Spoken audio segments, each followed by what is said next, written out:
Live from downtown Detroit, Local 4 News at 5 starts now. A jury officially seated in the trial against the mother of the Oxford High School shooter. It's the latest step in a trial that's garnered national headlines. Thank you for joining us today. I'm Kimberly Gill. And I'm Devin Skillian. And with the jury now seated, we are getting a better look at who will decide the fate of Jennifer Crumbley. Sean Lay spent the day in court again. Tell us about the makeup of this jury, Sean. Let's get right to it, Devin and Kimberly. 17 people on this jury. 5 are alternates. We do not know who the alternates are, the deciding jurors, 12 of them. So we got 17 here. So 10 are women. They appear to be all Caucasian women, white women, and 7 men. And the 6 of them are Caucasian, appear to be Caucasian. 1 is a younger African-American male. So we have 10 women and 7 men now seated on this jury. Now, the jurors, most of them are parents, either with adult children or very small children. They were asked direct questions about their thoughts on firearms. Most said they're okay with firearms. Some say they own them, have them in safes at home. Others say their parents or grandparents hunted or they hunted with them. They're okay with firearms for the most part. Now, very interesting question, Devin and Kimberly. They were asked, look, there's Jennifer Crumbley sitting right here in front of you. She's in court. She's charged with very serious crime. Since she's here, does that give you the feeling that she's guilty of something? Everyone, very sharply said, absolutely not. Innocent until proven guilty. They've not heard a shred of evidence. And they said just because she's here, they don't have any feeling about her one way or the other. Let's talk about what's happening next now. Opening arguments straight away tomorrow. This jury has not been sworn in yet. So Judge Matthews here says she'll bring the jury in at 8:30 sharp tomorrow, give them more instructions, swear them in. And then I was able to ask members of the team, prosecutor and defense, do you think they'll get going right after that, or will there be a break? And they said, no, we're prepared to get this trial moving. It could be right after 8:30 tomorrow morning. And Sean, tell us a little bit about the drama that came after the jury left the courtroom. So the jury gets seated. There was a lot of relief about that. They go out. And so one of the last things that the attorney for Jennifer Crumbley simply asked Shannon Smith, she said, hey, can I get the list of the witnesses that the prosecutors are going to call tomorrow? Kind of caused some drama because the prosecutors, Karen McDonald and Mark Keys said, we don't know right now because of scheduling. We have to make calls. We do have a list of who we want to call. We have to make sure everyone's available. So the judge said, look, it's a pretty serious issue here. Decide who you're going to call tomorrow and then text the list over to Ms. Smith sometime tonight. And then Shannon Smith said, a lot of the witnesses that the prosecutors are going to call, she's going to call as well, kind of matching here. Guys, back to you. Yeah, interesting. All right, Sean, a reminder for you. You can follow this case every day, moment by moment, on Local 4 Plus and clickondetroit.com. Download the Local 4 Plus app on your TV, wherever you get your streaming apps, and stream us on clickondetroit.com, too. All right, Metro Detroit covered in fog, making travel conditions dicey in a lot of areas. Brian Sherman in for Kim today. Brian, how long is this dense fog going to stay around? I think, Devin and Kimberly, this is going to be sticking around all night tonight and through at least the first half of our Thursday. Our dense fog advisory continues until 11 o'clock tomorrow morning, as some places have seen visibility near zero as we work throughout a good portion of the day. With the fog, ExactTrack 40 radar showing rain showers across a good portion of the region. I'm going to hold on to the rain to start the evening, but I think we get a break through the overnight hours tonight into early tomorrow morning. Visibility down to a half mile right now at Metro Airport, as well as in Pontiac, 2 miles at City Airport, 3 miles over in Ann Arbor, and down to 1 mile as you work up into Howell. These numbers could even get lower, especially late tonight as the rain winds down. Temperatures into the mid to upper 30s, so not worried about many icy spots tonight or tomorrow morning as we're all above freezing, with that rain sticking around through at least 9 or 10 o'clock tonight. Temperatures slow to fall. We're into the mid 30s by midnight tonight with that dense fog continuing, and then more rain arrives by late tomorrow night. I'll break down when the umbrella is going to be needed. Your complete 4-1 forecast coming up in just a few minutes. All right, Brian, we turn now again to our Detroit Lions. Things heating up.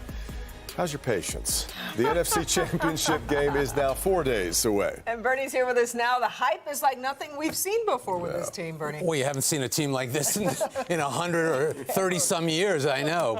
But the Niners are 7-point favorites. Wide receiver Deebo Samuel still uncertain for the game. Shoulder injury, although the Niners did say he is feeling better today. Dan Campbell said managing the roller coaster ride of a playoff game is huge for these Lions. You have to be able to handle the ebbs and flows of a game in a season and playoffs. And that's what has been built for 3 years now.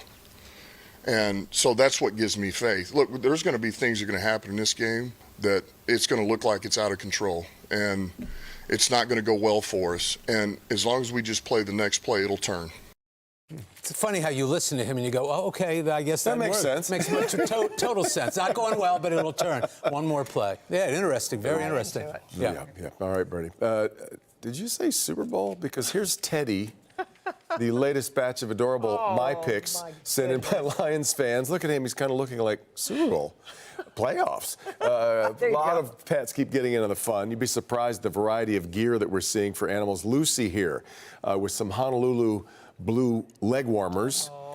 Pinky the cat, that has to be the smallest Lions jersey ever made. But a cat, let somebody put a jersey on them. That is well, adorable. somehow, yeah. We don't know why the scratches look on the owner's arms right now. Right. Look at the intensity on the face of this is Spunky. Oh my goodness. Spunky has the game face on right there while watching the game balancing on Dad's shoulder there. So keep sending them in to us at clickondetroit.com/mypicks. All right, let's turn now to a new lawsuit filed against the city of Detroit and a D-Dot bus driver who's facing charges after running over and killing a woman last year in downtown Detroit. This incident happened in June of last year. Geraldine Johnson was behind the wheel when 67-year-old Janice Bauer was hit and killed as she walked across the street. Megan Woods on this story today. She joins us live. Megan, attorneys showed some new video of the incident. New disturbing footage, Devin, of Janice Bauer crossing here at this crosswalk, Congress and Griswold. She was not only hit, but then dragged, and we see different angles of that. Now, we spoke to her sisters who are not only heartbroken, but they say what makes this so ironic is that their sister worked for SMART, the public transportation company in Oakland County. It was hard to talk about how much she relied on public transportation when that's how she died. Janice was the middle child of 5. She was all about safety. I mean, she didn't drive, but I drove, and when I would leave to go home, she'd say, call me when you get home, just so that I know you got home safe and sound every time. Linda and Margaret say growing up in Detroit, she would take them on the bus to go to festivals. Now, they can't even look at a bus. SMART Bus wanted to commemorate Janice at the funeral by driving a bus.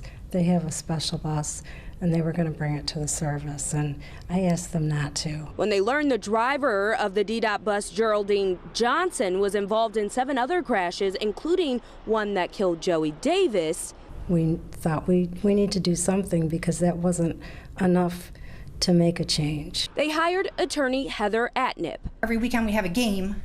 I wake up on Monday hoping that I don't hear about another tragedy. She's filed a lawsuit against the city of Detroit, D-Dot, Geraldine Johnson, and the drivers union, alleging gross negligence in hiring policies. The policies and procedures that allow for a D-Dot bus driver to take time off work for a year and a half and then return with basically an expunged record is ridiculous. That attorney is also accusing the city of Detroit of withholding important information and video for this case. The city has declined to comment. Reporting live in Detroit, Megan Woods, Local 4. All right, Megan. Governor Whitmer is preparing to deliver her 6th State of the State address tonight. It gets underway tonight at 7, and we'll have extensive coverage over on Local 4 Plus and clickondetroit.com. Will Jones is live at the Capitol with a preview of what's to come. Will.